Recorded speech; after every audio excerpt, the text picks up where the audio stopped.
Corona পরবর্তী হঠাৎ করে সংযুক্ত আরব আমিরাতে ট্যুরিজমের দ্বার উন্মোচিত হয় বাংলাদেশিদের জন্য।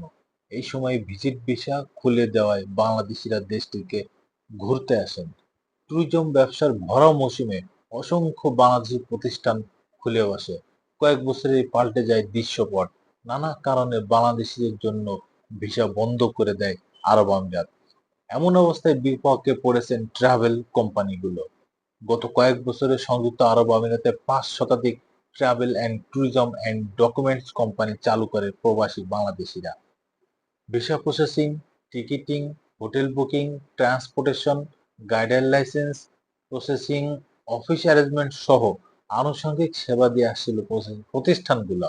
বর্তমানে ভিসা চালুর আশা নিয়ে দিন গুনছেন ব্যবসায়ীরা।